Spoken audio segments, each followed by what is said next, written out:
Veja bem, no mundo, em 4 de julho de 2020, foram notificados mais de 11 milhões de casos de Covid-19, quase 6 milhões de recuperados e mais de meio milhão de mortes.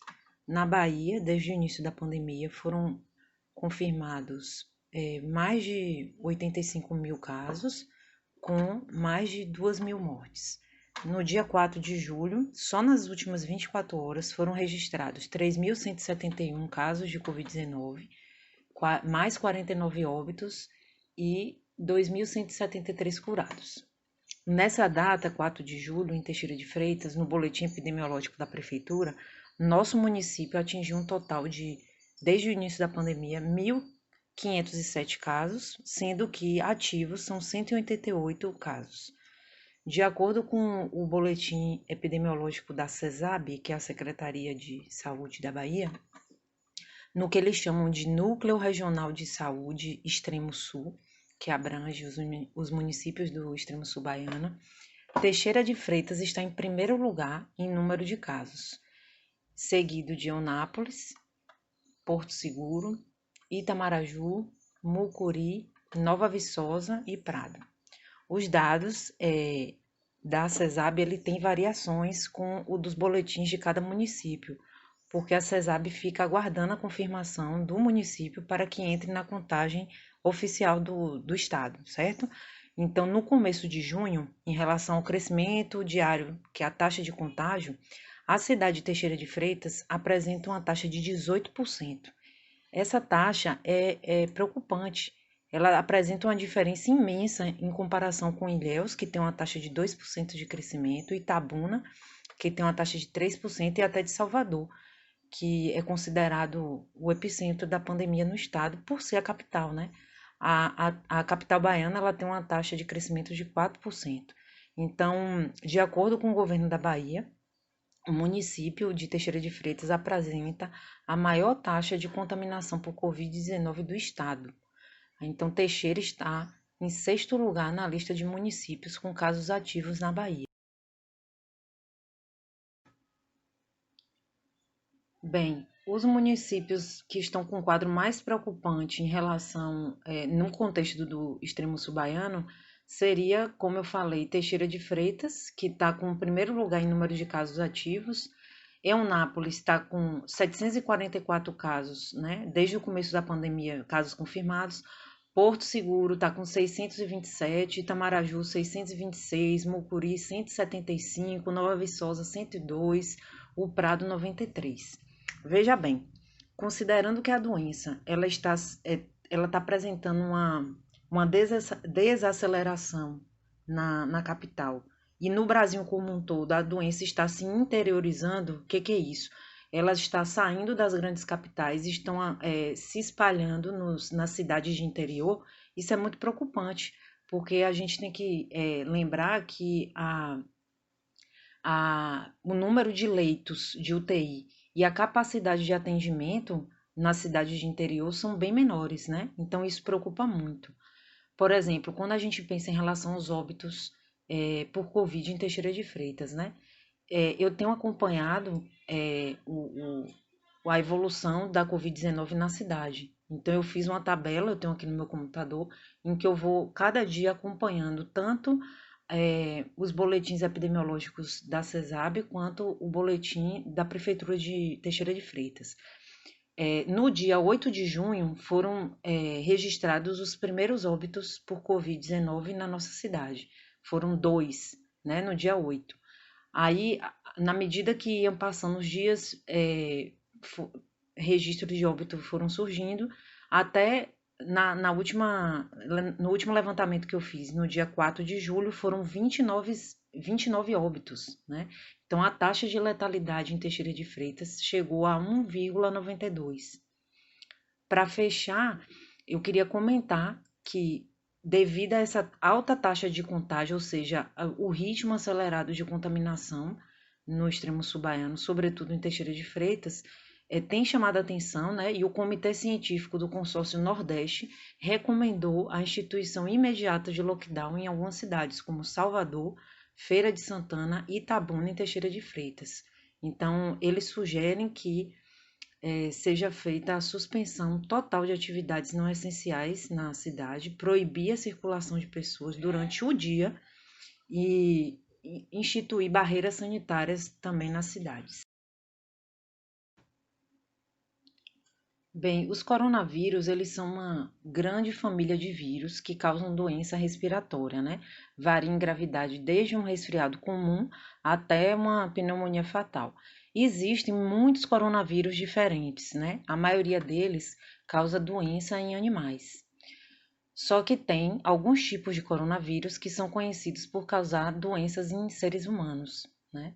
Então, quatro dessas 7 infecções por coronavírus em humanos envolvem doença que vão se manifestar no trato respiratório, ou seja, causando os mesmos sintomas do que a gente conhece como resfriado comum, só que tem 3 dessas 7 infecções por coronavírus em humanos que podem ser muito mais graves e recentemente causaram grandes surtos de pneumonia mortal. Então, vou falar rapidinho aqui um breve histórico, né, dos coronavírus mais conhecidos pelo mundo. Tem o SARS-CoV, que foi identificado em 2002. Ele causou um surto de síndrome respiratória aguda grave, que é conhecido como SARS. Teve o MERS-CoV, que foi identificado em 2012, que causou a síndrome respiratória do Oriente Médio. E tem o SARS-CoV-2, que é um coronavírus novo, identificado pela primeira vez em Wuhan, como todos sabem, isso identificado, né? Na China, no final de 2019, como a causa da doença por coronavírus de 2019, que se espalhou por todo mundo. E aí daqui a pouco eu vou explicar por que ganhou essa sigla, né? Então, esses coronavírus, essa família, eles causam infecções respiratórias que vão de leve a graves, né? E eles são transmitidos por outros animais para os seres humanos.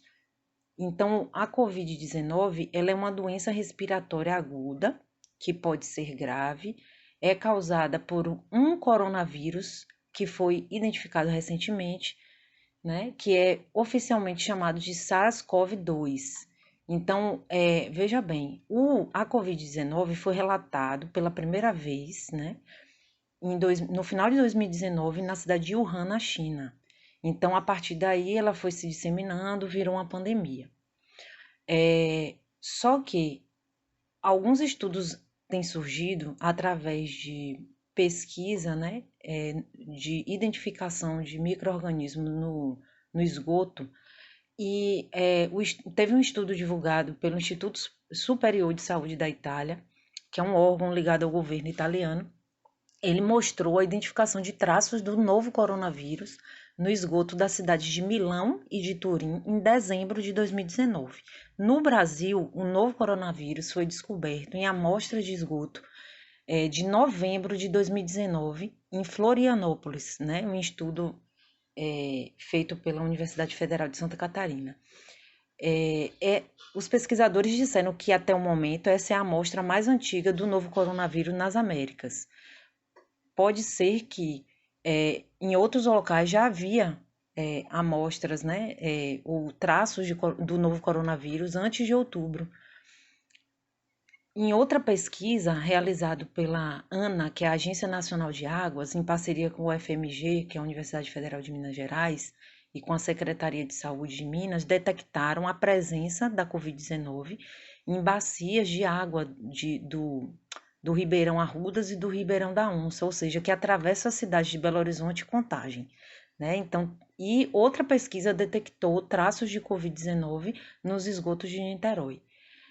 Mais recentemente, a Universidade de Barcelona comunicou que foram identificados traços do Covid-19 em uma amostra coletada de esgoto da capital da Catalunha em março de 2019.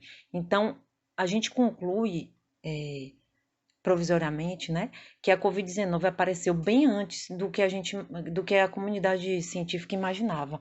Então, para quem tem o hábito de falar o vírus da China, na verdade, os traços da Covid-19 já estavam presentes em outros países, né, antes da China, antes da data que foi comunicada a pandemia. Então, o nome oficial da doença causada pelo novo coronavírus, então a gente vê que o coronavírus é uma família de coronavírus, né, que já existia. Ele é chamado de novo porque foi agora o coronavírus identificado mais recentemente, né? Então, o nome Covid se deu por quê? Porque vem de corona, então eles pegaram o co de corona, vírus, pegaram o vi de vírus e disease, que é doença em inglês, o D. Então, COVID. E como foi descoberto em 2019, 19. Então, a sigla COVID-19 se dá, né, por essa razão. Então, a família, ele tem mais integrantes, né, a família de coronavírus, que atingem humanos e outros animais, e justamente por existirem outros coronavírus, que o causador da atual pandemia que nós vivemos é chamado de novo coronavírus. Olha, essa pergunta é muito boa. Por exemplo, em 8 de junho, a chefe da unidade de doenças emergentes da OMS, ela deu uma declaração. Ela falou o seguinte: ela disse que era pouco provável que pacientes assintomáticos do novo coronavírus estejam impulsionando a disseminação da Covid-19, ela falou. Essa fala rodou o mundo todo e virou manchete em veículos da imprensa de todo lugar, né? Como bem destacou o doutor em microbiologia pela USP, Átila Yamarino, ele disse que ela, a chefe da unidade de saúde da OMS, ela falou de assintomático. Só que ela não deixou claro se isso também inclui os pré-sintomáticos, que são aqueles que têm um sintoma, que não têm um sintoma agora, mas que vai apresentar sintomas depois, né? Então, esses pré-sintomáticos, eles desenvolvem grandes quantidades de vírus e podem transmitir, como os estudos mostram, né? Então, os Centros de Controle de Prevenção de Doenças dos Estados Unidos, que são chamados de CDCs, eles estimam que 40% da transmissão do novo coronavírus ocorre antes que as pessoas se sintam doentes. Então, veja, essa fala, né, com isso os governantes e parte da população distorceram a fala dessa chefe da unidade de doenças da OMS e muita gente usou da declaração distorcida e descontextualizada, né, para defender a reabertura rápida das atividades. Né? Agora, o curioso é que quem usou esse discurso citando a OMS, né, sempre desconsiderou todas as recomendações que a OMS dá, que a ciência recomenda, né? Mas se valeu dessa declaração distorcida para legitimar os seus discursos. Então, tem gente que usa a ciência de forma conveniente, manipuladora, para dar peso às suas falas, né? Mas, de forma geral, desvaloriza a ciência, desvaloriza cientistas e instituições como a OMS, a Fiocruz, né? Então, muitas vezes as pessoas se aproveitam, né, de uma fala que foi tirada de contexto para legitimar, né? Nossa, a OMS que falou, né? Então, vamos lá, afinal de contas, né? Qual a diferença entre sintomático, assintomático e pré-sintomático? Essas são terminologias, né? São termos usados na área da epidemiologia. Então, a disseminação sintomática é aquela que todo mundo conhece, né?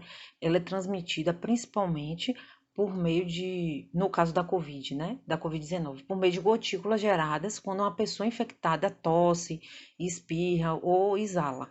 Então, por exemplo, você pode ser infectado ao inalar o vírus se você estiver próximo de alguém que tenha Covid-19 ou ao tocar em uma superfície contaminada e em seguida passar as mãos nos olhos, nariz e na boca, né? Então, essa é a disseminação sintomática, aquela que é transmitida através dos sintomas. Já a disseminação assintomática é a transmissão do vírus por aqueles que têm Covid-19, mas não apresentam sintomas e nunca terão sintomas desde a sua infecção. Então, são aquelas pessoas que elas têm a Covid, mas não tosse, não teve febre.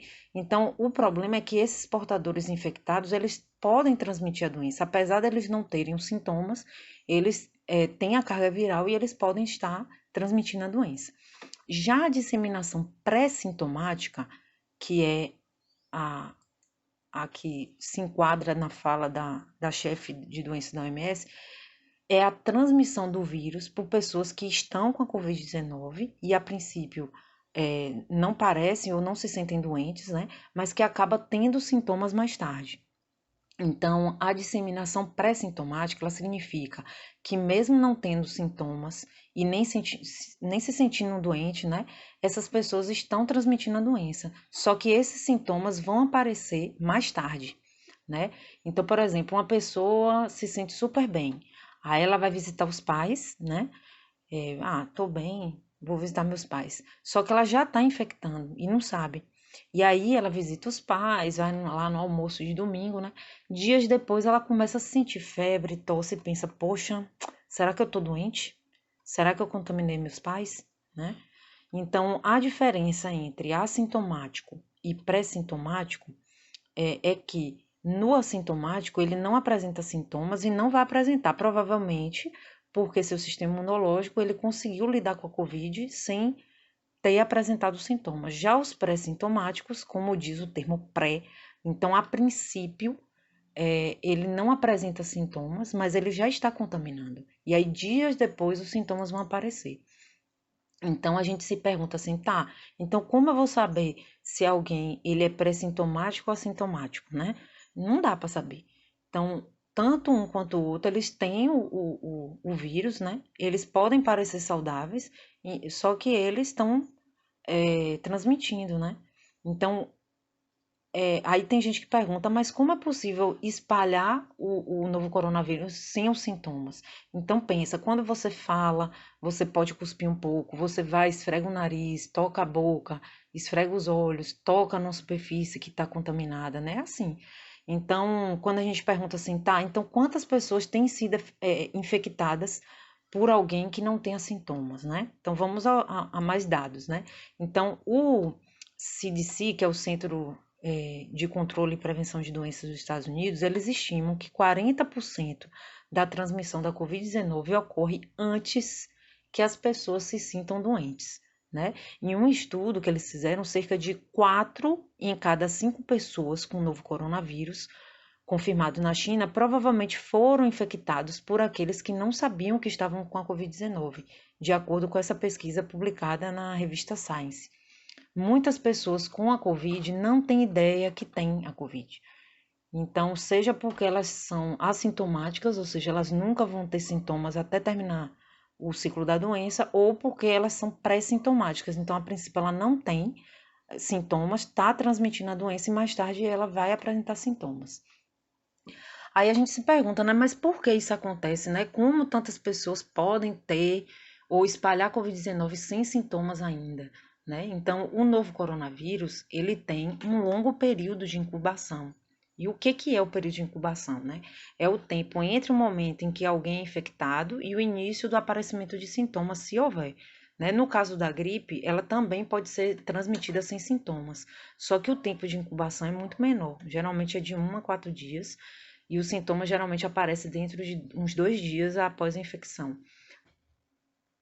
Então, com a Covid-19, o período de incubação, que se sabe, né, hoje, é de 3 a 14 dias, e os sintomas geralmente aparecem dentro de 4 a 5 dias após a exposição ao vírus. Né? Em pesquisas recentes, sugerem que as pessoas podem ter maior probabilidade de transmitir o vírus a outras pessoas nas primeiras 48 horas antes de começar a sentir os sintomas. Então, ó, preste atenção, as pessoas elas tendem a ter uma maior carga viral nessa fase. Então, ou seja, antes mesmo de ficar doente, de apresentar os sintomas. Então, essas pessoas elas transmitem por quê? Mais, né? Por quê? Elas, na verdade, a transmissão é a mesma. A diferença é que, como elas não estão com sintomas, elas ainda não sabem que estão infectadas.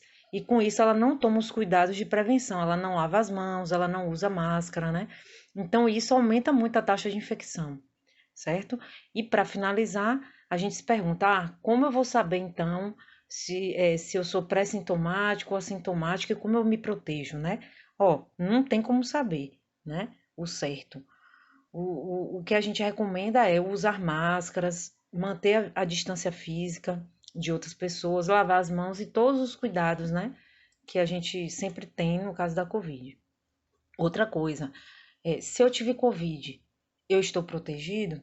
Né? Tem gente que fica com essa pergunta, eu já tive, então eu estou protegido.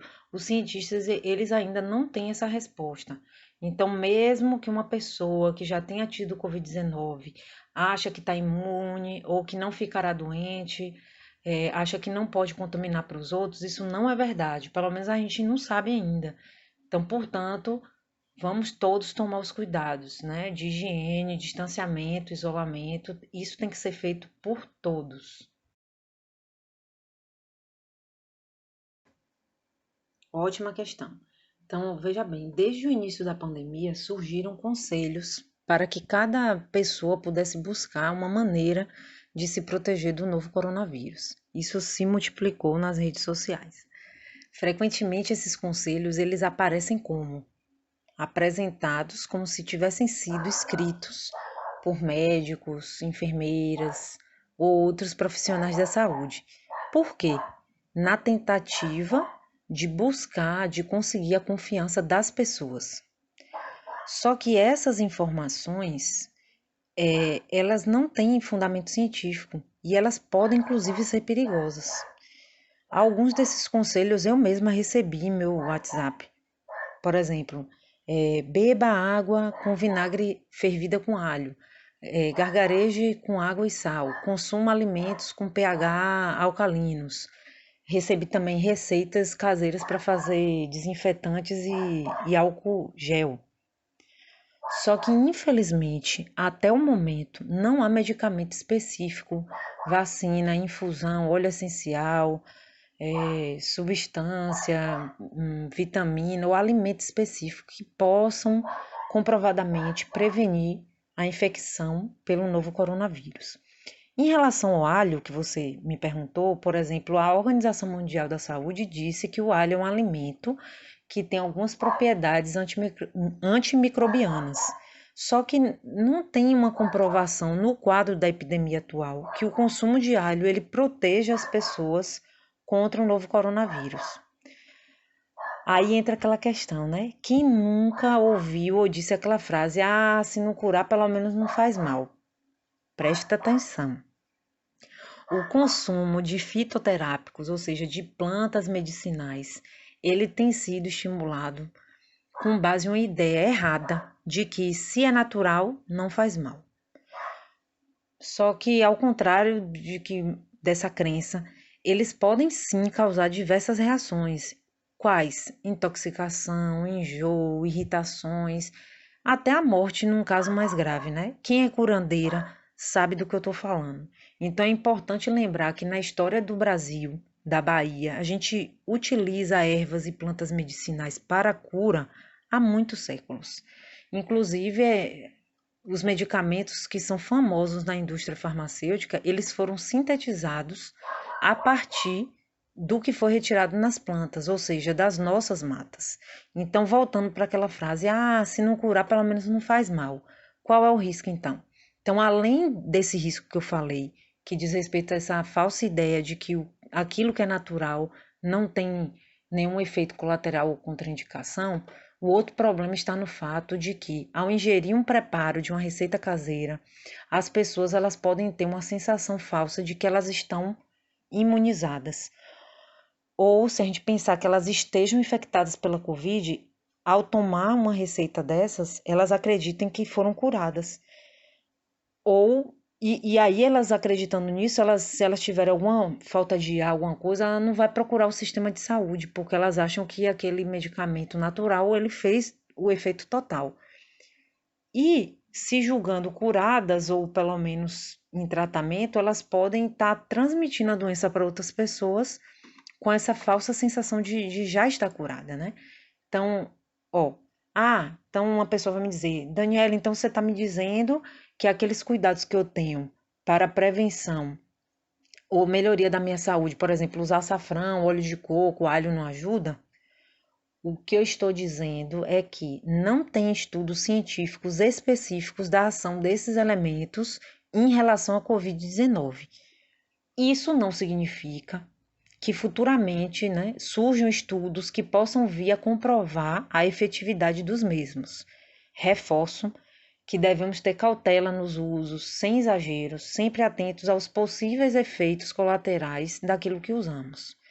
Importante destacar nessa fala que o próprio SUS já tem uma recomendação de que as práticas de autocuidado dos pacientes que já usam lógicas de cuidado como etnobotânica, ou seja, aqueles, eu uso chás, eu uso cápsulas naturais, eu faço meditação e yoga, essas práticas sejam incorporadas nas ações da promoção da saúde de forma conjunta àquela que é prescrita pelo médico. Inclusive, no Ministério da Saúde, em 2010, foi instituída a farmácia viva, que é o uso de plantas medicinais e fitoterapia na atenção básica. Em relação a modos de cuidado, o que a gente tem nesse momento? Além dos cuidados de prevenção, que são amplamente disseminados em relação a uso de máscara, lavar as mãos, uso de álcool gel, etc., nós temos a nossa imunidade. Então, a boa imunidade, ela é a principal defesa do corpo contra agentes infecciosos, seja vírus, fungos, bactérias, parasitos. Então, esses micro-organismos, eles podem, sob determinadas circunstâncias, se aproveitar de falhas no nosso sistema imunológico e, para evitar que isso ocorra, a melhor defesa que temos em nosso organismo é manter nossa imunidade boa, né? Alta, digamos assim. O que é isso? Ter uma boa alimentação, uma alimentação saudável, fazer atividades físicas regulares, tomar sol, dormir bem, manter a saúde mental, então atenção ao consumo de notícias excessivo, né? Evitar o abuso de álcool, cigarro e outras drogas. Então, por fim, eu quero chamar a atenção também para uma coisa que parece besteira, mas que é muito importante, que é de que as notícias falsas, elas podem adoecer, elas podem matar. Como? Então, uma pessoa que ela não consegue diferenciar uma notícia verdadeira de uma falsa, ela pode acreditar em uma notícia falsa e tomar decisões erradas. Essas decisões podem custar a vida, né? Então, receber uma mensagem do WhatsApp que está recomendando o uso de um medicamento para se prevenir da Covid, e esse medicamento ele tem um efeito colateral que pode ter uma complicação ou levar à morte, é preocupante. Ela pode também fazer uma receita caseira, acreditando que essa receita vai fazer com que ela consiga se prevenir da Covid. E essa receita não tem comprovação. Então ela age achando que, eu fiz a receita, eu estou protegida. Além de ela não estar protegida, ela pode vir a ficar doente e ainda transmitir a doença para outras pessoas. E, para finalizar, um grande problema é o repasse dessas informações falsas e equivocadas para outras pessoas, para os contatos. Isso, inclusive, se assemelha a uma transmissão viral, porque uma pessoa recebe a notícia e ela encaminha para outras 10. E aí essas 10 encaminha para outras 10. A gente não sabe qual a consequência disso. A gente não sabe quem vai tomar como verdadeira aquelas mensagens e tomar atitudes equivocadas que vão impactar na saúde, né? Então, chama atenção para essa questão e vamos ficar atentos e nos cuidar de todas as formas.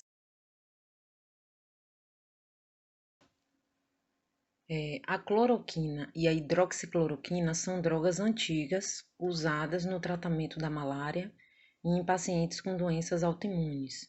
Elas, de fato, apresentaram resultados em experimentos feitos em laboratório, ou seja, in vitro, com redução da atividade do novo coronavírus.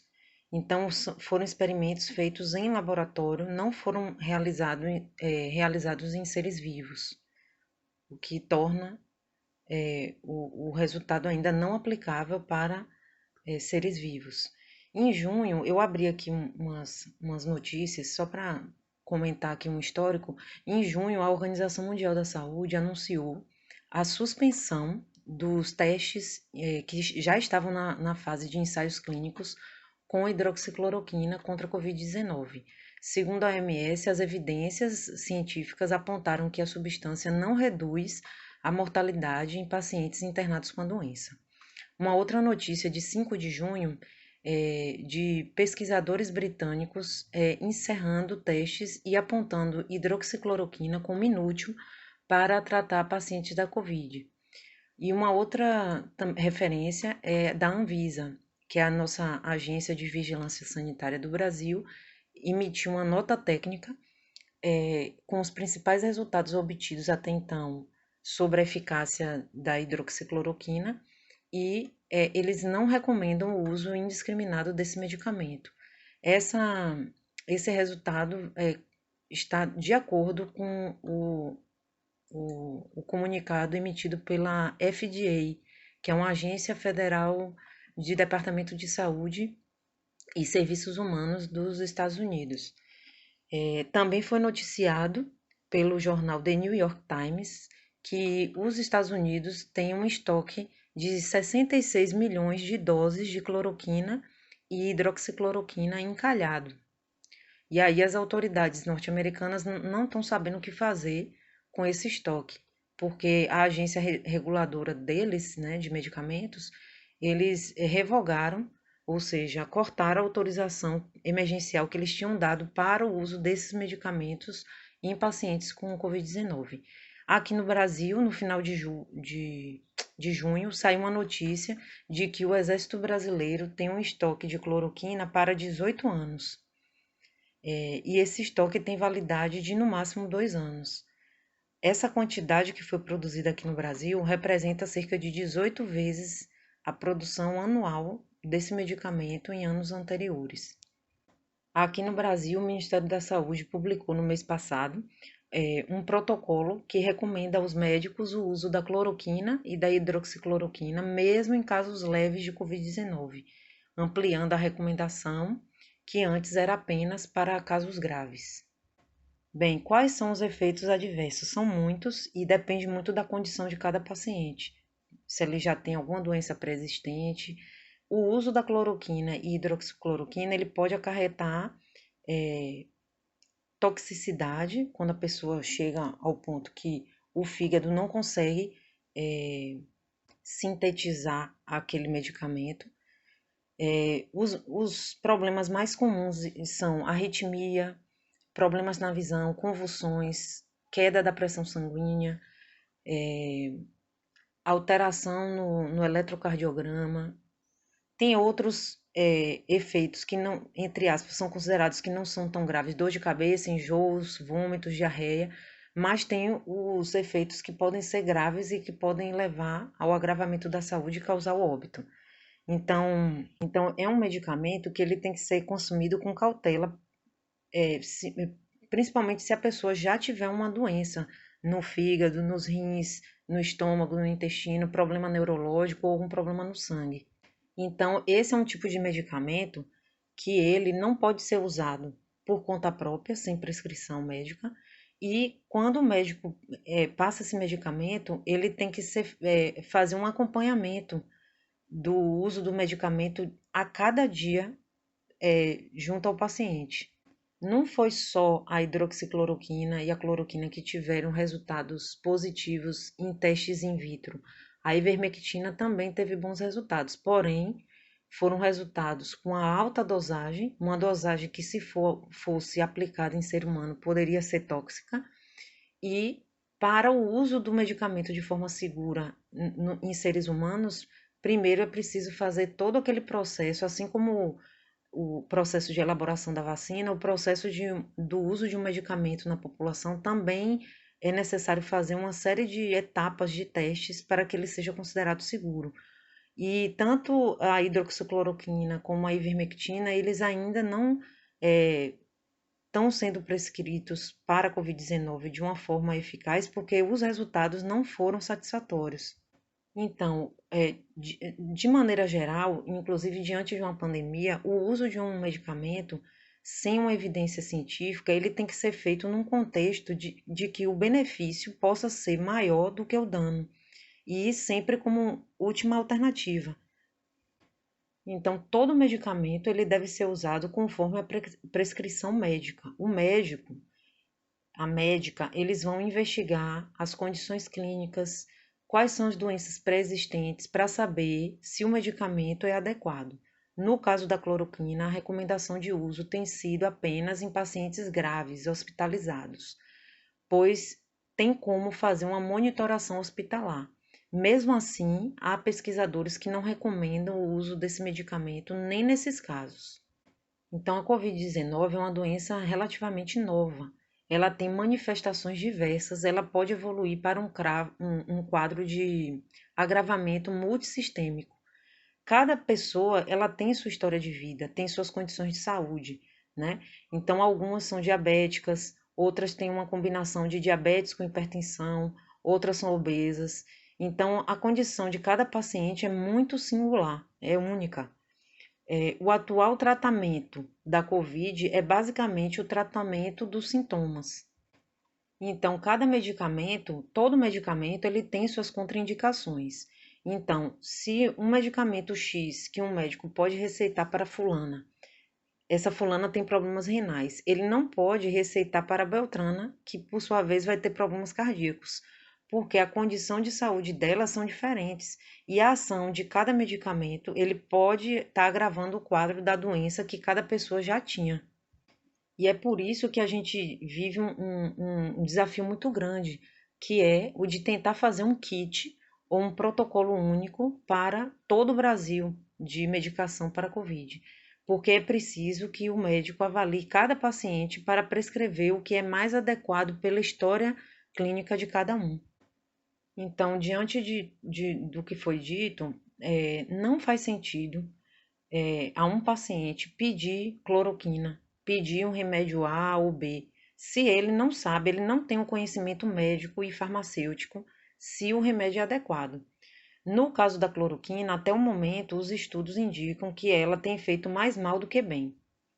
A recomendação de tratamento, quais medicamentos vão ser usados e condutas, eles não se tratam de uma escolha política ou de uma questão de opinião.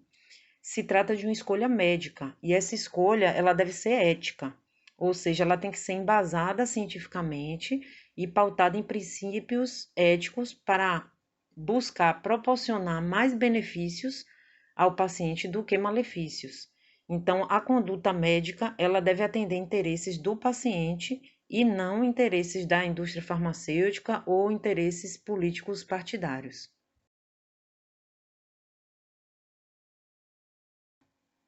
Sobre a vacina, de forma geral, o protocolo de formulação de uma vacina, ele segue uma metodologia padronizada no mundo todo, geralmente levam anos. O desenvolvimento de uma vacina, ele segue altos padrões de exigência, de segurança e qualidade, e deve seguir protocolos éticos durante todas as suas fases. Então, as fases de desenvolvimento de uma vacina, basicamente primeiro, uma fase exploratória, que é a fase laboratorial, é um momento onde se avalia dezenas ou centenas de moléculas que possa ser utilizada na composição da vacina. Em seguida vem a fase pré-clínica ou não clínica, que aí depois que se define os melhores componentes para a vacina, são realizados testes em animais para comprovar os dados que foram obtidos nas experimentos in vitro. E depois vem a fase clínica, que é o momento onde é feita a testagem do produto em seres humanos. Essa fase do processo ele se divide em 3 etapas. A primeira etapa ela tem um objetivo de testar a segurança da vacina. E nesse momento são testados poucos voluntários. Na fase seguinte, a fase 2, ela analisa detalhadamente a segurança da vacina e também a sua eficácia. E aí ela utiliza de um grupo maior de pessoas para fazer esse teste. Na fase 3, é a última etapa do processo e o objetivo é testar a segurança, a eficácia da vacina, especificamente no público-alvo ao qual ela se destina. Então, nessa etapa, o número de participantes pode chegar a milhares. E aí, depois disso, vai se buscar a aprovação e, mesmo assim, a vacina continua sendo monitorada para verificar possíveis reações ou efeitos colaterais. Então, das diversas vacinas em teste já em fase clínica, porque existem várias, como você falou na pergunta, algumas aparecem em estágio mais avançado, como essa desenvolvida pela Universidade de Oxford em parceria com a AstraZeneca. Os testes dessa vacina estão na fase clínica na etapa 3. Então, ao todo, milhares de pessoas serão testadas no mundo todo, uma parte nos Estados Unidos, outras em países como a África, a Ásia e no Brasil. Então, a ideia que eles têm é de anunciar os resultados até setembro e, se tudo correr bem, possa entregar as vacinas em outubro. Só que é importante dizer que muitas vacinas no mundo, como as que foram desenvolvidas para HIV, dengue, zika, elas chegaram na fase 3, na fase clínica, na etapa 3 e falharam. E por que o Brasil foi escolhido para os testes, né, de alguns desses protótipos de vacina da Covid-19? Então, ao contrário do que muitos possam pensar, o Brasil ele não foi escolhido pelo exemplo de gestão da pandemia, né, por acordos, né? Ele foi escolhido por sua ineficiência no controle da doença. Por quê? Porque um ambiente propício para verificar o potencial efeito de uma vacina é justamente nos locais onde a doença está em crescimento, tanto de casos quanto de mortalidade, porque é preciso ter o vírus circulante na população para avaliar a eficácia da vacina, e esse, infelizmente, é o cenário que estamos vivendo no Brasil, de ascensão de casos e descontrole total. E para finalizar, uma observação, né? Então, dentre as diversas iniciativas de busca por uma vacina para a Covid-19, uma das iniciativas de desenvolvimento que tem sido feita tem como coordenador um egresso da UNEB, o imunologista pela USP, pós-doutor pela Universidade de Oxford e na Universidade de Berna, na Suíça, o Gustavo Cabral.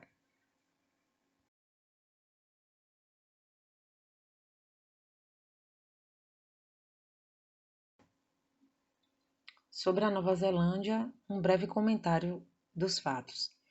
Lá para meados de abril, a meta da Nova Zelândia era que eliminar e não a de achatar a curva. Para isso, usaram estratégias mais agressivas para a contenção do novo coronavírus. Fizeram um lockdown severo. No final de abril, a Nova Zelândia anunciou, então, o fim da transmissão local comunitária de Covid-19 e ainda fizeram uma prorrogação da quarentena. Passou um tempo, no começo de junho, eles anunciaram que não tinha mais nenhum caso ativo de Covid-19. E aí, as autoridades, ao anunciar que o último paciente que estava em isolamento tinha recebido alta, o país começou a se preparar para o fim das últimas restrições de isolamento. Houve então uma pequena flexibilização. Logo após, em meados de junho, surgiram mais 3 novos casos de Covid-19. Em Portugal, em maio, houve um plano de suspensão de medidas restritivas. Eles colocaram em vigor uma série de medidas de restrição mais severas, inclusive cobrando multa para pessoas que não estivessem usando máscaras em transportes públicos, ambientes fechados, tornou a máscara o uso obrigatório, instituiu a multa de até 350 euros. Os doentes por Covid-19, eles eram monitorados e eram obrigados a permanecer em confinamento. E o aumento diário no número de casos foi se mantendo, de certa forma, com um certo controle. Mesmo assim, o que eles fizeram? Eles estavam decretados com estado de emergência, esse estado de emergência terminou em maio, mas deu lugar ao estado de calamidade, que fez com que deixasse toda a população em alerta para que o governo pudesse acompanhar e agir de forma efetiva caso a situação voltasse a piorar. Então, a situação na Europa, qual foi a lógica que eles tiveram, né? Quando eles começaram a controlar a curva, quando a curva começou a se estabilizar, eles começaram então a verificar a diminuição no número de casos e aí eles começaram a pensar em avaliar alguma reabertura, sempre atentos e em alerta na possibilidade de, em a qualquer momento, ter que fechar tudo de novo. É importante dizer que estamos em momentos epidemiológicos totalmente diferentes. O nosso momento agora é de ascensão, né? Então, e no Brasil? Você comentou de Prado e Porto Seguro. Então, só um comentário breve. De acordo com o boletim epidemiológico da Prefeitura Municipal do Prado, em 3 de julho, o total de casos ativos eram 54. De acordo com o boletim epidemiológico da CESAB sobre Porto Seguro, na mesma data tinha 198 casos ativos. Já o boletim epidemiológico da Prefeitura de Teixeira de Freitas, na mesma data, estava com 188 ativos. No começo de junho, como eu falei, uma outra questão, em relação ao crescimento diário, a taxa de contágio da cidade de Teixeira de Freitas era de 18%, bem acima de outras cidades como Salvador, Itabuna e Ilhéus. Então, aí a gente chega no ritmo de contágio. O que é isso? É um número que expressa o potencial de propagação de um vírus. Então, quando ele é superior a 1, então quer dizer o quê? Que cada infectado ele transmite a doença para mais de uma pessoa e a doença avança. Quando esse número é menor do que 1, significa dizer que há doentes que não estão transmitindo a doença a mais ninguém. E aí a expectativa é que a curva da doença passe a entrar em declínio. E qual é o nosso padrão desde o início de junho? O ritmo de contágio que a gente vivencia. O que acontece na Bahia, por exemplo? Ele está desacelerando na capital e avançando para a cidade do interior. E além disso, por conta da subnotificação, da falta de testes, alguns estados estão tendo que verificar, além dos dados oficiais, também os números de mortes sem causa conhecida, verificando também os números de casos que dão entrada como síndrome respiratória aguda e também verificando um aumento anormal no número de enterros. Então, veja, as epidemias elas seguem um padrão de crescimento exponencial. Uma única pessoa infectada, ela é capaz de transmitir um vírus para os seus colegas de trabalho, familiares e amigos. Consequentemente, os infectados vão continuar a transmissão para seus respectivos grupos de convivência, não é isso? Então, a pandemia causada pela Covid-19, ele tem seu crescimento exponencial acontecendo de forma acentuada. O número de novos casos em uma epidemia, ele vai refletir em fase de um ciclo de etapas, né? Por exemplo, um deles é o crescimento exponencial, ele acontece quando há um crescimento acelerado do número de novos casos da infecção. Então, uma pessoa infectada, ela pode passar para mais 3, essas 3 pessoas infectadas podem infectar outras 3 e assim sucessivamente. Ao longo dessa cadeia, em 3 dias, temos cerca de 40 pessoas infectadas e subindo. E a gente está nesse estágio, que é o crescimento exponencial. Tem também uma fase que é a de saturação, que ocorre quando a epidemia alcança um pico de casos. Ainda não chegamos aí. E, em seguida, o decaimento exponencial, que é o estágio quando a quantidade de pessoas que se recuperam da doença é maior do que a de novos casos de infecção.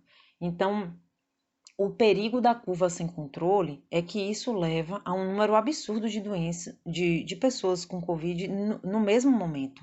E isso satura os serviços de saúde, porque tem sua capacidade de cuidado estrangulada, eles não dão conta. Então, na curva descontrolada, por exemplo, você tem um número de pacientes, sei lá, 300 doentes ao longo de 2 meses, mas os hospitais eles só conseguem dar conta, por exemplo, de 50. Já numa curva achatada, você tem um número menor, por exemplo, 60 doentes ao longo de, sei lá, 10 meses, mas os hospitais eles vão dar conta de cuidar de todo mundo. Então, quanto mais próximo do achatamento chegarmos, maior será a capacidade das unidades de saúde de cuidar de quem precisa de atendimento. Lembrando que o tempo de recuperação de uma pessoa com Covid-19 é relativamente o tempo que ela precisa para se recuperar leva muitos dias, é muito alto. Então, assim, quais os indicativos que vão orientar uma possível reabertura seja de um país ou de uma cidade. Vamos lá, é o controle, a estabilização da curva, o achatamento e o declínio. Então, o problema é que o que acontece, que a gente observa aqui no Brasil, é que parece que a opção que o nosso país optou foi a de desistir de lutar pelo controle da pandemia. Tanto os governantes quanto parte da população parece assim que jogaram a toalha, né? O Brasil, primeiro, não fez uma quarentena efetiva, embora algumas pessoas estejam fazendo, mas de maneira geral não fez uma quarentena efetiva. Os casos estão subindo com ritmo de contágio alto, né? E o que os outros países estão fazendo que seriam modelos para a gente aqui no Brasil? Seria o quê? Fornecer uma renda mínima universal, benefícios direcionados para trabalhadores informais, autônomos, desempregados, também fornecer auxílio a empresas, né?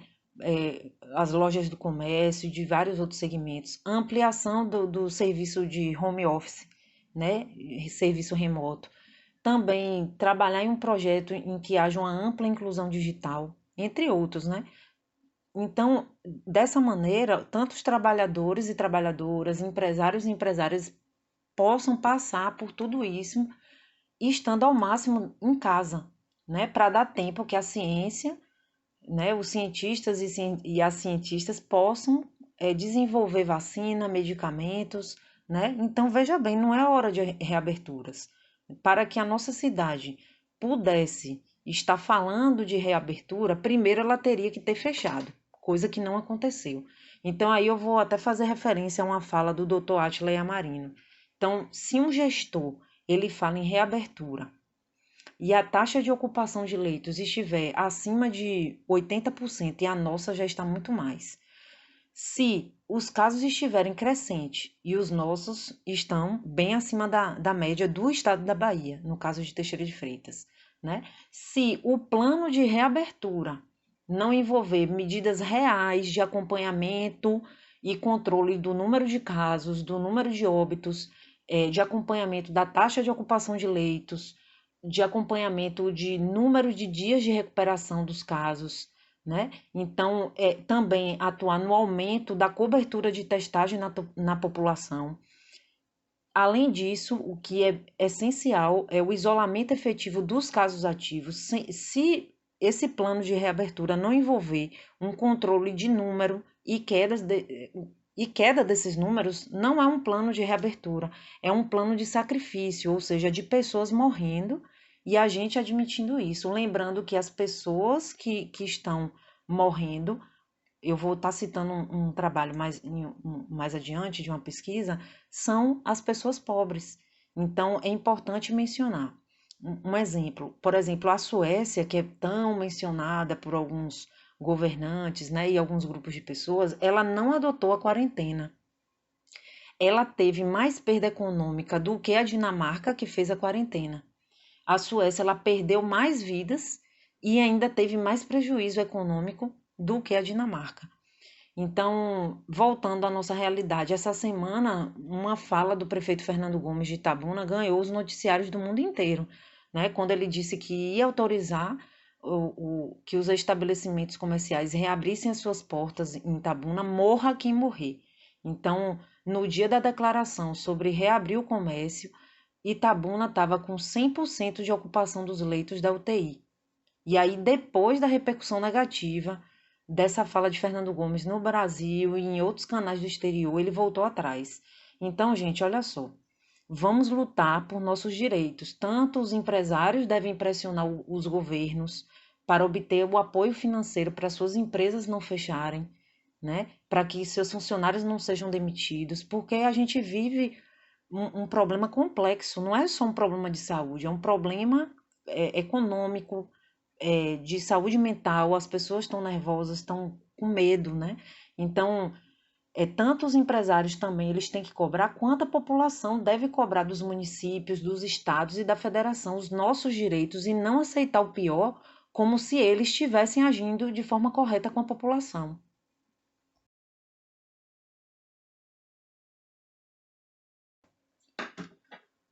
Não, o Brasil não está perto de atingir a fase do pico de contágio. Como eu disse, o Brasil está na linha de subida de casos, e não está fazendo nenhuma medida efetiva de contenção da Covid-19. Muito pelo contrário, o Brasil está chamando a atenção do mundo inteiro com a atitude irresponsável dos governantes e de parte da população. Vou comentar aqui uma pesquisa que mostra para quantas pessoas cada infectado transmite a doença. Ela foi feita aqui no Brasil, o resultado brasileiro foi de 2,81, ou seja, cada pessoa doente pode contaminar até outras 3 pessoas. Na prática, significa o quão rápido a doença está se espalhando por aqui. Para você ter uma ideia, na Alemanha, por exemplo, esse índice ficou em 0,8, ou seja, um infectado contamina apenas uma pessoa em média. Então, de acordo com os pesquisadores, isso significa que o número de casos ainda deve crescer muito no Brasil. A recomendação do órgão que realizou esse estudo é que o isolamento no Brasil só seja pensado em ser flexibilizado nas regiões em que a taxa estiver abaixo de 1, estiver mais ou menos como a Alemanha conseguiu atingir. Então, quais são os diversos fatores que vão influenciar a transmissão da Covid-19? Então, entre eles é o óbvio, né? A proximidade junto com a pessoa infectada, o tempo de exposição que se tem ao lado, né, de contaminação, a carga viral, a imunidade, são fatores biológicos, né, digamos assim, e sociais, porque as pessoas que estão circulando na rua, né, então elas correm esse risco. Um outro ponto é justamente o índice de isolamento social. O que é isso, né? Esse índice é o percentual que se calcula da população que está respeitando a recomendação de isolamento. Então, tem um site que qualquer pessoa pode estar acessando, que é do Mapa Brasileiro da Covid. Eu consultei esse site no dia 3 de julho, a taxa de isolamento social no Brasil não chegou um pouco mais de 39%, né? E na Bahia, a taxa é de 38,5%. Então, a taxa de isolamento social na Bahia, atualmente, está abaixo da média nacional, que já é baixa. Então, veja bem, o que isso nos diz? Que as pessoas estão nas ruas, se aglomerando, os bares estão lotados, os shoppings estão cheios, pessoas sem máscaras, fake news circulando, falta de governança, não temos ministro da saúde, vivemos uma instabilidade política, né? Então, enquanto isso, parte da população está em casa, desde a segunda quinzena de março, se privando de estar com familiares, de sair, está trabalhando em casa com os filhos, né? Em respeito a outros profissionais que precisam sair. Médicos, médicas, enfermeiras, enfermeiros, assistentes de hospitais, policiais, cozinheiros, cozinheiras, auxiliares de serviços gerais, garis, bombeiros, trabalhadores do comércio, entregadores e tantos outros que estão na frente, na linha de frente. Então, eles que estão na batalha, arriscando suas vidas e eliminando o contato, ou tendo que diminuir o contato com seus filhos, com seus pais, né? E eles fazem esse esforço, esse sacrifício, e vem um monte de gente zombando e se divertindo nas ruas, enquanto eles dão literalmente suas vidas. Então, essa falta de respeito, essa falta de ação, né, efetiva, as atitudes irresponsáveis quanto às orientações sanitárias tem sido um dos principais fatores de contágio que está se acelerando no Brasil. Um outro ponto que é um fator importante, que é uma característica do nosso país, que já havia muita desigualdade, é a pobreza e a questão étnica, da cor. Então, saiu um estudo bem recente que revelou que a vítima padrão da Covid, de acordo com a análise de prontuários, quem é? São pobres e negros. Então, em pesquisa que foi feito o levantamento do perfil dos brasileiros que estão perdendo a vida, e sua maior parte tem essas características de renda baixa e de ser negro. Então, veja bem, essa doença ela não é democrática. Apesar de que o vírus em si, biologicamente falando, ele não escolhe a que infecta, o fato de ser preto, pobre, é um fator a mais de risco, uma vez que quem tem essa condição já não consegue, não de agora, né? Há muito tempo, acesso aos serviços de saúde, não tem recurso, não tem dinheiro para fazer uma boa alimentação, não tem, vive preocupado como vai pagar as contas, não tem uma boa noite de sono.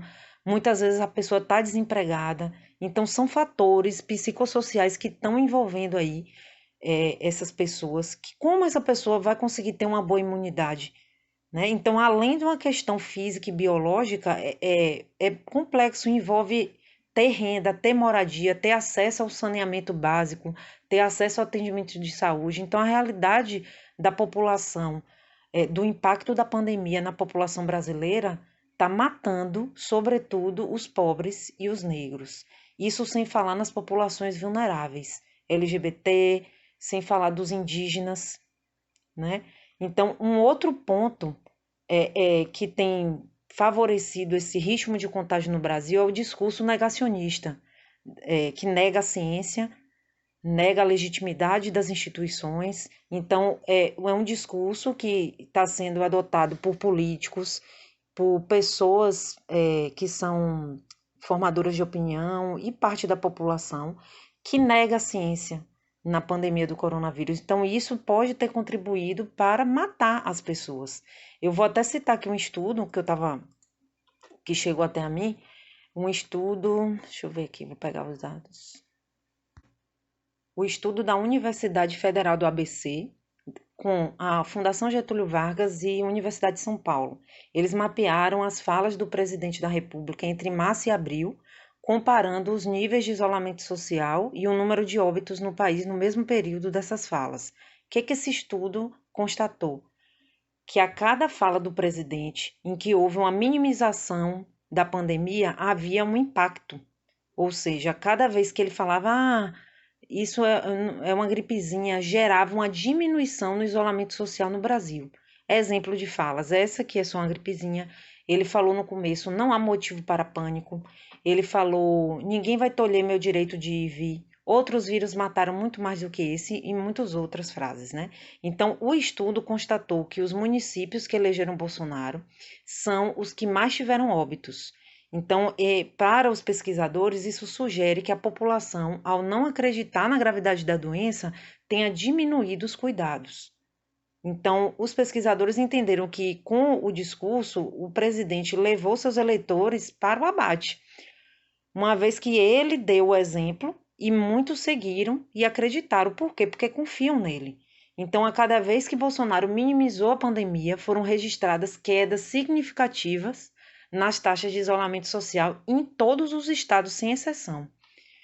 E aí, considerando que a nossa cidade, Teixeira de Freitas, elegeu Bolsonaro, a gente tem que ficar atento. Veja bem, a minha fala não é criticar os eleitores dele, até porque a gente vive em uma democracia e cada um tem o direito de votar em quem quiser, tá? Meu ponto aqui é que os políticos, os estadistas, enquanto figuras públicas, eles devem dar o exemplo para a população e seguir as normas sanitárias pautadas na ciência, nas instituições que têm experiência como lidar com isso. Então, veja, se o próprio presidente diz que é uma gripezinha, as pessoas que votaram nele, confiaram nele, acabam seguindo o seu exemplo. E esse estudo traz isso em dados. Se ele não usa máscara, seus eleitores serão influenciados a terem o quê? A mesma atitude. Então, quando a gente fala, por exemplo, do uso de máscara, né? Bolsonaro, ele, além de não usar, e nem outros membros do governo dele, ele agora recentemente se dedicou a querer vetar o uso obrigatório de máscaras no comércio, em igrejas e escolas. Isso vai na contramão das recomendações sanitárias mundiais. Então, veja, além de não ajudar, ainda atrapalha muito. E aí eu vejo nas redes as pessoas falando: ah, mas não precisa de lei, a pessoa tem que ter consciência, não precisa obrigar ninguém a usar máscara, isso é ditadura. Gente, precisa. Porque qual é a lógica da máscara? A máscara é um equipamento de proteção individual. Então, como muitas pessoas elas podem estar infectadas sem estar apresentando sintomas, como a gente já falou sobre os assintomáticos e os pré-sintomáticos, quando a gente fala, espirra ou tosse, tá saindo gotículas da nossa boca, né? Então, se a gente estiver contaminado, as gotículas estarão com o vírus. Então, a máscara ela atua como uma barreira de contenção, diminuindo a exposição que as outras pessoas teriam caso tivesse contato com o nosso espirro, nossa tosse, por exemplo. Então, se uma pessoa com Covid, ela tá sem máscara e ela respirar em um recinto, todo mundo tá correndo risco. Veja, se uma pessoa, independente se ela sabe ou não, se ela tá doente, e a gente sabe que tem aquelas que não respeitam mesmo a vida dos outros, né? Mas tem outras que não sabe se tá doente ou não. Então, se a pessoa, ela tá com Covid e ela tosse na sua cara, se ela não teve a consciência de usar a máscara para estar preservando os outros, você acha que ela vai estar preocupada se ela vai estar passando Covid para você? Não vai. Porque quem age de forma egoísta, a pessoa já não quer usar máscara nem obrigado, quanto mais de forma voluntária. Então, cada um tem o direito de ser livre, conforme a Constituição brasileira nos garante. Mas o seu direito não pode interferir o meu direito de viver. Então, trata-se de uma questão coletiva, uma questão epidemiológica. Então, só sobre ser ditadura, a gente sabe que as orientações sanitárias para conter uma pandemia, como o uso de máscara, usar álcool gel, não tem nada a ver com ser torturado, perseguido, massacrado, morto e ocultado, né? Que esse é o tipo de coisa que acontecia no período da ditadura, né? Então, portanto, o não uso de máscara é um fator que também influencia no ritmo de contágio da Covid-19. Um outro ponto, para finalizar, diz respeito a essa questão de uma visão coletiva, né? A ideia de que a gente está enfrentando um problema que só vai ser superado se a gente se unir. Aí eu tive acesso a uma pesquisa que foi publicada recentemente sobre a adesão à futura vacina para a Covid-19.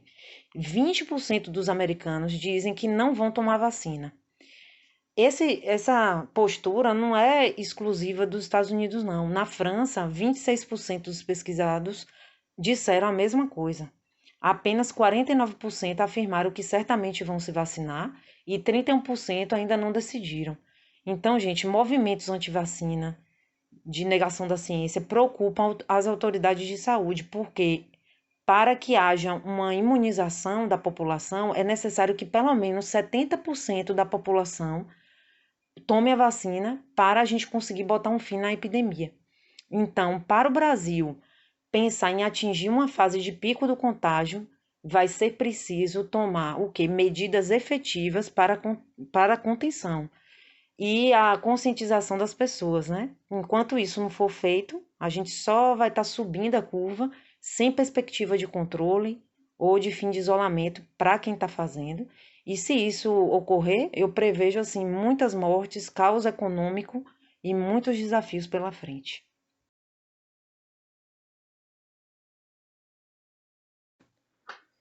As instituições internacionais, tais como a Organização Mundial da Saúde, a Organização das Nações Unidas, a ONU, a Unesco, essas instituições exercem um papel de destaque muito importante. No Brasil, temos a Fiocruz, a Fundação Oswaldo Cruz, o Instituto Butantan, temos Comitê Científico de Combate ao Coronavírus, Consórcio Nordeste e tantos outros. Temos também as universidades públicas, aqui na nossa região, a UNEB, a UFSB, o IF Baiano, que tem feito trabalhos de extensão, pesquisa, orientações, boletins epidemiológicos, fomento da arte, cultura, amparo aos alunos, campanhas solidárias, produção de álcool gel, produção de protetores faciais e outros materiais de proteção individual. Essas instituições têm feito o desenvolvimento da comunicação científica e muitas outras coisas. E em breve teremos as atividades de ensino feitas de forma remota. A UFSB criou um comitê emergencial de crise na pandemia de Covid-19. Tem publicado boletins do Observatório da Epidemia do Novo Coronavírus no sul da Bahia. Esse boletim traz análises do panorama semanal no Brasil e nos municípios do Sul e do Extremo Sul. Traz também projeções de tendências, recomendações para a região e também faz um mapeamento de iniciativas institucionais. Já a UNEB tem desenvolvido diversas ações também. Uma que eu gostaria de citar é o curso de extensão Matemática em Tempos de Pandemia, que propõe um modelo matemático para a gente discutir a propagação da Covid-19. Ela é ministrada pelo Dr. Clóvis Lisboa. É um curso aberto a professores da educação básica, aberto a alunos da graduação e qualquer pessoa interessada. Eu, inclusive, estou participando como aluna. Temos o Laboratório de Educação Popular em Saúde, o LAEPS, o projeto CIARTE da UFSB, temos o projeto Fungos Extremos da UNEB. Então, são projetos desenvolvendo ações de pesquisa, de extensão e eventos virtuais. Então, qual o papel da ciência perante essa pandemia? São muitos, essenciais. Citando alguns, né? Desenvolvimento de medicamentos, de vacinas, desenvolvimento de tecnologias, de terapêuticas, de produtos, de equipamentos. Tivemos vários exemplos de desenvolvimento de respiradores a baixo custo por universidades, UFPB, Unicamp, desenvolvimento de protocolos, de orientações sanitárias. Estão sendo feitos estudos epidemiológicos, a vigilância epidemiológica e tantas outras atribuições. As instituições, elas também são locais onde se pesquisa para o avanço da ciência e da sociedade. E é muito importante que elas sejam públicas. Só para dar um exemplo, imagine se um medicamento super eficaz para o tratamento da Covid-19 ou a tão esperada vacina, se ela surgisse de um laboratório particular e imagine que esse laboratório cobrasse super caro pela vacina. Então, eu busquei aqui uma reportagem de 2017 só para saber o preço de uma vacina. É assim, o preço da vacina bivalente contra HPV. Ela pode custar na rede particular de 130 a 310 reais. Isso na matéria que eu puxei aqui de 2017. Aí você pergunta, imagina uma vacina em que a procura é muito grande. A tendência é o quê? O preço aumentar. Então, qual é o papel das instituições públicas? Qual o papel do poder do Estado? Para a gente pensar.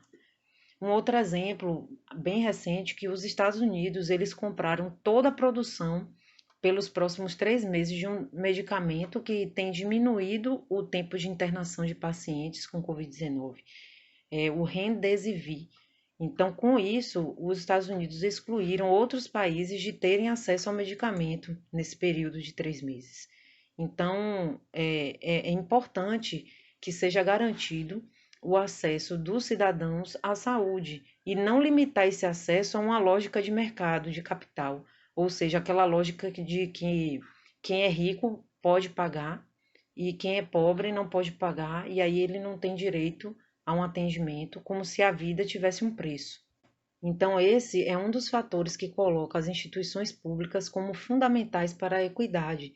É a importância do SUS como um serviço universal de atendimento para todos nós. A importância de um sistema único de saúde. E também é fundamental que haja sempre a transparência das informações. Por exemplo, o Ministério da Saúde está fazendo, desde a saída do ministro Mandetta, eles têm tentado dificultar o acesso e manipular os dados sobre a Covid no Brasil. Isso é muito preocupante. Nós temos que valorizar as instituições públicas. Elas dão segurança, dão legitimidade, elas orientam o caminho que devemos seguir, pois elas se baseiam em evidências científicas. Infelizmente, tivemos diversos exemplos tristes, como em maio, né? Pesquisadores da Fiocruz, eles foram ameaçados após divulgarem os resultados de pesquisas realizadas sobre a cloroquina. Parte do ataque que eles sofreram vieram de políticos e também da população. Mais recentemente, um professor da Universidade Federal de Goiás, ele foi ameaçado ao apresentar estudos que estimavam um colapso hospitalar, agora no mês de julho, e prevendo cerca de até 18 mil mortes até setembro, caso o isolamento social no estado de Goiás continue baixo. Então, diante dos números e diante da baixa capacidade de atendimento hospitalar, o professor recomendou o lockdown e por isso ele recebeu ameaças e ataques. Então, a gente precisa entender que ninguém fica feliz em dar uma notícia de necessidade de lockdown, entender que uma recomendação dessa não se baseia em uma opinião, mas em estudos matemáticos. É preciso entender que a gente não pode atacar quem quer ajudar, a gente não pode atacar quem traz as recomendações necessárias. Então pense, não é para ficar com raiva de um pesquisador porque ele traz uma má notícia de termos que fazer um lockdown. O lockdown ele visa poupar a sua vida. É claro que muita gente que fica com raiva tem medo porque se preocupa com a renda, de como vai poder trabalhar, como vai poder pagar as contas, como é que vai comer. Mas aí cabe aos governos encontrarem meios de auxiliar a população, seja suspendendo a cobrança das contas dos serviços básicos, como água e luz, seja aumentando o valor do auxílio emergencial, seja distribuindo cestas básicas para a população, também dando um apoio, uma ajuda aos donos de lojas, bancando o salário dos funcionários no período de lockdown, entre tantas outras ações. Então, em meio ao atual momento que a gente vive de negação da ciência, de fake news, desinformação, as instituições públicas, seja elas de ensino, de pesquisa, elas são fundamentais para que a sociedade tenha confiança e acesso aos benefícios de toda a produção de conhecimento que são frutos dessas instituições. Então, nós tivemos um ministro da Educação que uma vez atacou as universidades públicas dizendo que só se fazia balbúrdia nas universidades. Nessa época, as instituições se mobilizaram, foram às ruas e praças para mostrar seus projetos de pesquisa, suas inovações de forma mais popular junto à sociedade. E muito precisa ser feito nesse sentido. É um desafio muito grande falar de ciência de forma acessível e simples, para que as pessoas saibam de sua importância e da presença da ciência e da tecnologia nas vidas no seu dia a dia. Então, fica o desafio aos pesquisadores e pesquisadoras de ampliar o diálogo com a sociedade e, por outro lado, da sociedade em defender e confiar na ciência e no trabalho dos pesquisadores e pesquisadoras. Para fechar, eu queria deixar uma reflexão e questionamentos, porque tem tudo a ver com o que você perguntou. Por que muitos governantes e políticos desvalorizam a ciência, desvalorizam os títulos acadêmicos, atacam as universidades, retiram o apoio financeiro das pesquisas, se é da ciência que vêm as soluções para resolvermos os problemas que a gente enfrenta na sociedade? Outra pergunta: por que eles não respeitam uma recomendação vinda de um mestre, de uma doutora, mas na hora de se apresentarem como ministros, dizem que fizeram mestrado e doutorado, e aí quando a gente vai lá verificar, a gente vê que, não se, que se trata de uma mentira. Eles atacam a ciência, só que eles querem se valer dela, dos títulos da ciência, para se legitimarem como inteligentes, estudados. Só que na prática não respeitam quem tem, aqueles que têm o título de fato. Então eles querem fingir que são mestres, doutores, para buscar a confiança do público, mas não param de mentir. E ao invés dele valorizar os mestres e doutores de verdade, eles ficam querendo se passar de algo que eles não são. Se a ciência é algo que não tem importância, como está enfatizado na visão deles, por que que eles querem usar os títulos da ciência para poder colocar em seus currículos? Por que eles mentem que tem título se eles não têm? Então isso é muito grave, é uma fake news e vem de pessoas do governo que deveriam estar dando exemplo. Veja que se um professor ele mentir no currículo Lattes dele, uma pessoa que não tem ligação com o governo, uma pessoa comum, ela pode ser inclusive exonerada, porque quando uma pessoa declara algum curso, algum título no seu currículo, ela tem que ter o certificado para comprovar. Em concurso, por exemplo, existe uma etapa do concurso que são as provas de títulos. Então, todo o seu currículo Lattes, seu currículo, ele deve ser comprovado. Cada coisa que você coloca no currículo, você tem que ter um certificado para comprovar cada coisa que você declara que você fez. Então é isso, a gente precisa de pessoas com conhecimento técnico e científico para atuar em prol da nossa sociedade. E para isso, essas pessoas têm que ter a experiência, têm que ter estudado e têm que ter a certificação real de tudo que ela declara ter feito. Nesse sentido, eu reitero e termino a minha fala reforçando o papel essencial, fundamental da ciência e das instituições públicas, não só nesse contexto de pandemia, mas na sociedade de forma geral.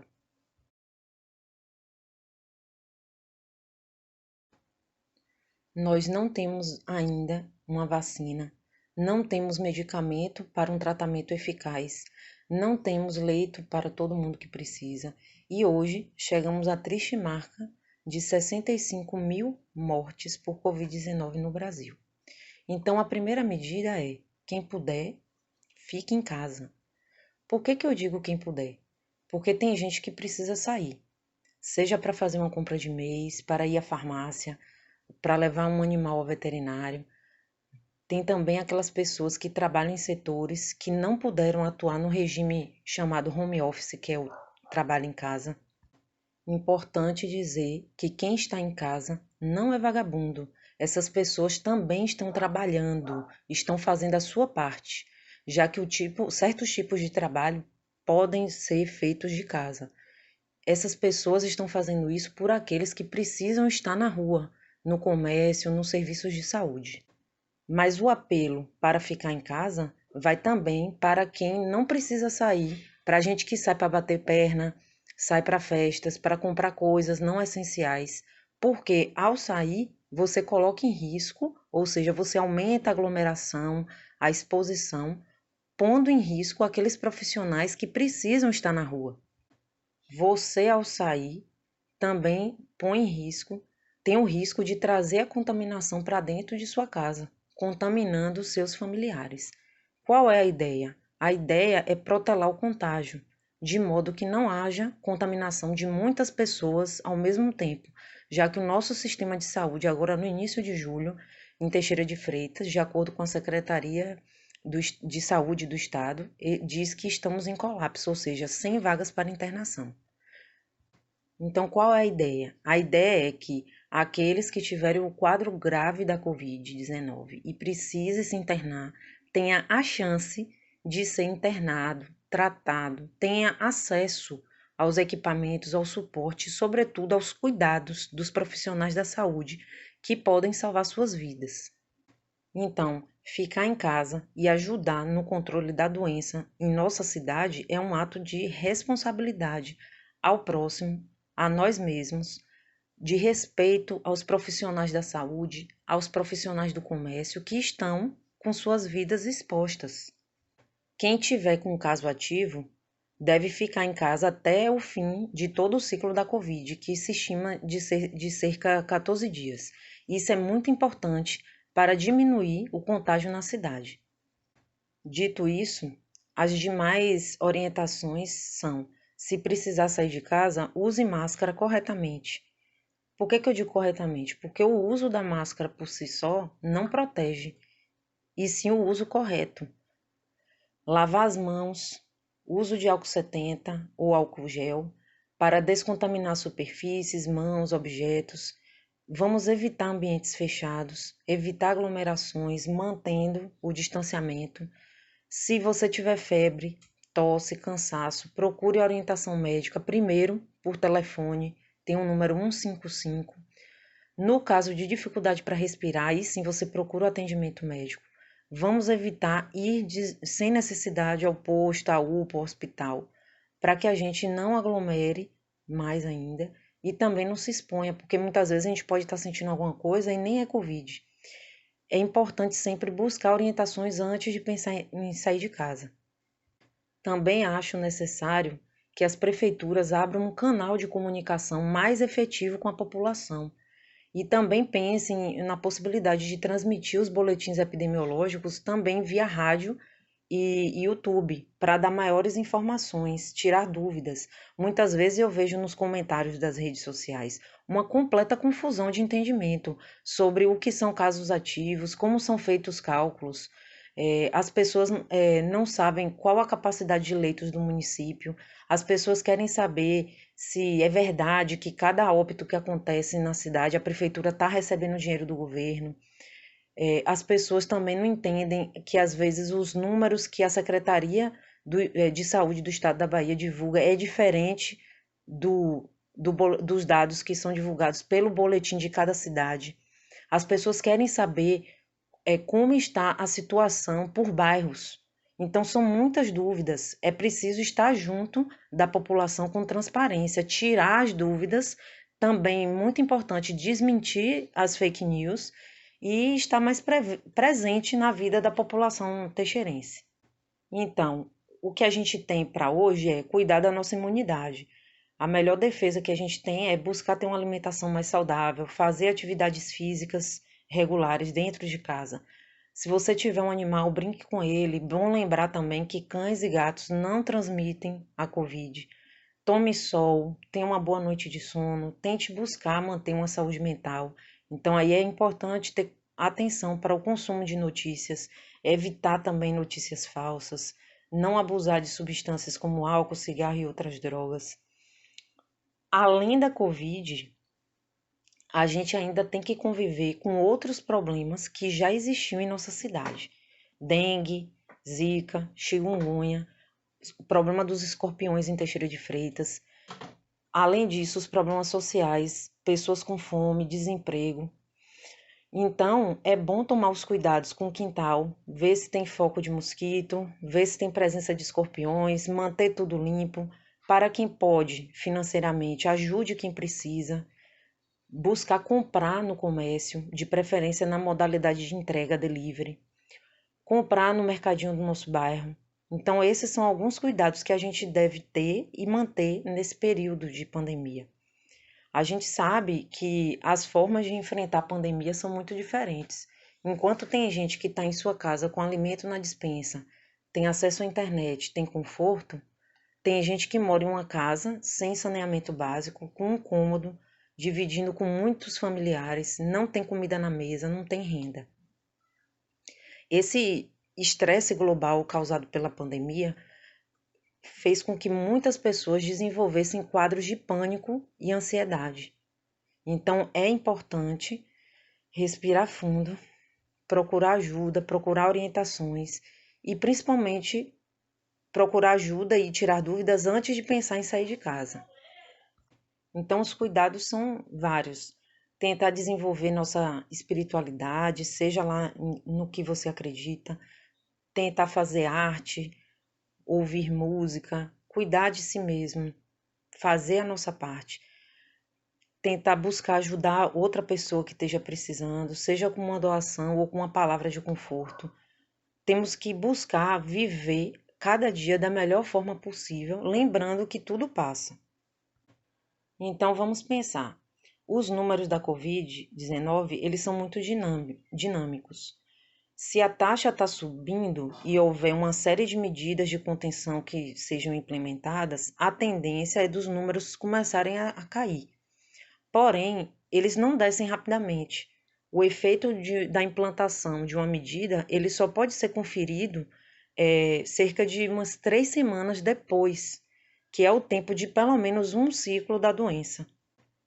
Para a gente verificar as vagas de leito, para que elas sejam desocupadas e possa estar atendendo a outras pessoas, à medida que isso implica esperar que, à medida que os pacientes se curem ou, infelizmente, tenham um desfecho de óbito, para que essas vagas vão surgindo, além da implantação de hospitais de campanha e vagas extras.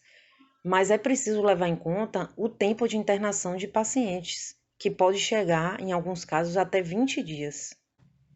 Então, se por um lado os números de casos estão subindo e nós não fizermos nada e as pessoas continuarem se aglomerando, significa que as pessoas não conseguirão atendimento, podem morrer em suas casas, nas filas ou porta de hospitais, o que seria muito triste.